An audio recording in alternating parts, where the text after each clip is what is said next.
जैसा सोचोगे वैसा पाओगे। सुनने में कितना आसान लगता है ना? करना ही क्या है, बस कुछ बड़ा सोचना है, तरीके से सोचना है। बस 2-4 सबकॉन्शियस माइंड की किताबें पढ़ लें, कुछ वीडियोस देख लें और अपने सोच की शक्ति से अपने सपने साकार कर लें। असल में ये इतना आसान है नहीं। जैसा सोचोगे वैसा पाओगे के बीच में एक गैप है, एक दूरी है। हम अक्सर उस दूरी को इग्नोर कर देते हैं। अगर केवल सोचने से ही सब कुछ हासिल हो जाता तो इस दुनिया का बैलेंस खो जाता। तो अब आप कहोगे क्या सबकॉन्शियस माइंड की वो सभी टेक्निक्स बेकार हैं? नहीं, बेकार कुछ नहीं है। सोचने से सब कुछ हासिल हो जाता है। ये बात उतनी ही सच है जितना लोग परमात्मा के बारे में मानते हैं। करोड़ों अरबों लोग परमात्मा को मानते हैं, कुछ नहीं भी मानते। पर जो मानते हैं परमात्मा उन्हें भी तो नहीं मिलता। करोड़ों में केवल कुछ मुट्ठी भर लोगों को ही मिलता है। तो असल में परमात्मा उनके लिए सत्य है, बाकी सबके लिए परमात्मा एक मिथ्या है, केवल एक मान्यता। पर किसी की मान्यता से और किसी की अमान्यता से उस परमात्मा के अस्तित्व को कोई फर्क नहीं पड़ता। ऐसे ही सबकॉन्शियस माइंड की शक्ति से या अपने विचारों की शक्ति से जीवन में कुछ भी हासिल करना उतना ही सत्य है जितना कि बस कुछ मुट्ठी भर लोगों को वो परमात्मा मिल जाए। कुछ सोचने से पाने तक का सफर इतना आसान नहीं है जितना आसानी से इसे समझा दिया जाता है। सोचने से पाने तक का जो सफर है और जो वो दूरी है, उसे पाना इतना आसान नहीं है, पर इम्पॉसिबल भी नहीं है। अगर आप किसी चीज को पाना चाहते हैं और आप दिन रात उसके बारे में सोच रहे हैं, उसे पाने के लिए आपको पहला कदम उठाना होगा, क्योंकि केवल सोचने से ही कोई चीज हासिल नहीं होती। ये बिल्कुल वैसा ही है जैसे आपको किसी जबरदस्त किताब के बारे में पता लगा, जिसे पढ़ने के बाद किसी पर्टिकुलर व्यक्ति की पूरी जिंदगी बदल गई।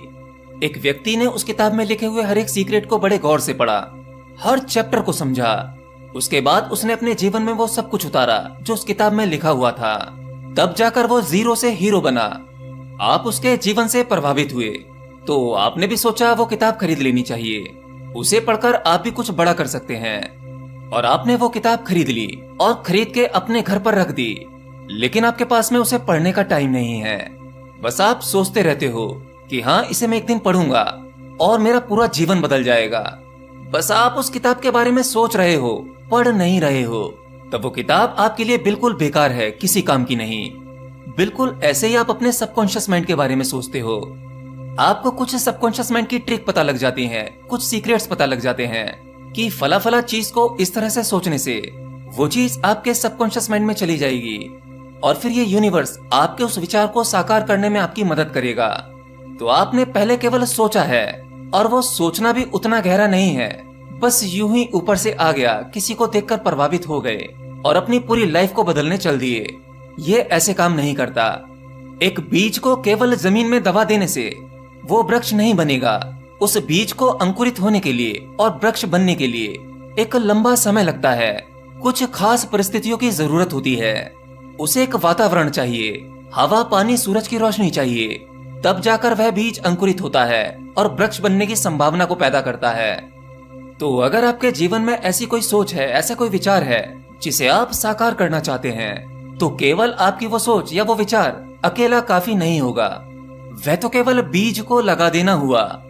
अब बाकी परिस्थितियों पर आपको खुद ही काम करना होगा। तो किसी भी सोच को साकार करने के लिए आपको पहला कदम उठाना जरूरी है, और वो पहला कदम है उस चीज के बारे में रिसर्च जो आपको अपने जीवन में चाहिए। तो चलिए, आपने पहला कदम तो उठा लिया, अब आपको दूसरा कदम उठाना होगा। दूसरा कदम है कंसिस्टेंसी। आपको अपना वो विचार पूरा करने के लिए हर दिन उस पर लगातार काम करना होगा। कंसिस्टेंसी का मतलब ये होता है कि आपको भटकना नहीं है, बस लगातार उस पर काम करते रहें। और जब आप कंसिस्टेंसी उस काम को करते रहते हैं तो तीसरी जरूरी चीज आती है, वो है डिसिप्लिन। आपको उस काम को ऐसे ही नहीं करना कि बस जब मन किया और कर लिया। उस काम को पूरे डिसिप्लिन के साथ, पूरी ईमानदारी के साथ करना है। अगर आप किसी भी काम में सक्सेस होना चाहते हैं तो उसमें डिसिप्लिन का होना बहुत जरूरी है। जब आप इन तीनों चीजों को अच्छे से करते हैं तब चौथी और सबसे जरूरी चीज आती है, वो है पेशेंस, यानी सब्र रखना। अगर आप ऊपर की तीनों चीजें बहुत अच्छे से करते हैं, वहां आपने कोई कमी नहीं छोड़ी, पर अगर आप में पेशेंस नहीं है तो बाकी ऊपर की बची तीनों चीजें वो आपके लिए बेकार हैं, वो आप पर काम नहीं करेंगी। आपको अपना काम बस पूरी ईमानदारी के साथ करते जाना है, पेशेंस नहीं खोना है। अगर आप अपना काम करते करते ये सोचने लगोगे कि जो मैंने सोचा है, जो मुझे अपने जीवन में पाना है, वो कब मिलेगा, मेरे सबकॉन्शियस माइंड की ट्रिक कब कामयाब होगी, आपके मन में इस तरह के विचार आना मतलब आपका पेशेंस खो जाना, ये चीजें आपके अंदर रिजल्ट पाने की हड़बड़ाहट को पैदा करती हैं। सफलता के लिए उतावलापन और वो हड़बड़ाहट आपके विचारों की शक्ति को खो देती है, जिससे कि यूनिवर्स में आपके विचार दूषित हो जाते हैं। यूनिवर्स कंफ्यूज हो जाता है कि आखिर आपको क्या चाहिए, यानी आपका सबकॉन्शियस माइंड आप ही को नहीं समझ पाता, क्योंकि उस उतावलेपन में आपके मन में और भी कई सारे विचार आते हैं, जिससे कि आपके असली विचार की क्लैरिटी खो जाती है और उसकी शक्ति कम हो जाती है, जिससे कि कभी कभी आपका वो विचार साकार हो जाता है जो आप अपने जीवन में नहीं चाहते थे। यानी आप उस काम में फेल हो सकते हैं जो आप बड़ी शिद्दत से कर रहे थे। देखिए, यहाँ पर एक विचार की शक्ति ही इंसान को कामयाब बनाती है, लेकिन एक विचार की शक्ति ही उसे फेलियर का सामना करने पर मजबूर कर देती है। और अगर आपको मेरी इस बात का प्रूफ शास्त्रों के माध्यम से चाहिए, तो हजारों साल पहले भगवान श्री कृष्ण ने भगवत गीता में कहा था कि हे अर्जुन, तू केवल अपना कर्म कर, तू केवल कर्म करने के लिए स्वतंत्र है, फल की इच्छा मत कर, फल तेरे हाथ में नहीं है। जो कर्म होगा फल तो उसका अवश्य मिलेगा, और अगर तू कर्म फल के बारे में सोचेगा तो तेरा कर्म भी मिलावटी हो जाएगा, जिसके फलस्वरूप तुझे अपने कर्म का वो फल नहीं मिलेगा जो तूने सोचा है। तो कर्म फल के बारे में तू मत सोच, वो मुझ पर छोड़ दे, तू पूरा फोकस होकर केवल अपना कर्म कर। तो जब कोई व्यक्ति केवल अपने काम पर ही पूरी तरह से फोकस कर देता है, तो उस व्यक्ति को सफल होने से कोई चीज नहीं रोक सकती। आप इसे अपने जीवन से भी देख सकते हैं। जब आप कोई कर्म करते हैं, आपको लगता है कि आप वो कर्म पूरी निष्ठा और ईमानदारी से कर रहे हैं, उसमें आपको सफलता मिलनी ही चाहिए, पर कई बार आपको उसमें सफलता नहीं मिलती। पता है क्यों? क्योंकि वह कर्म पूरे फोकस के साथ हो ही नहीं पाया।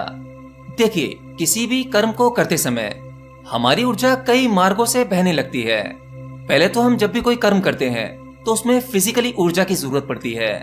तो ऊर्जा फिजिकली वह तो हो ही रही है, पर उस कर्म में हमारा कितना मन लगा हुआ है, ये इस पर डिपेंड करता है कि वो कर्म सफल होगा या नहीं होगा।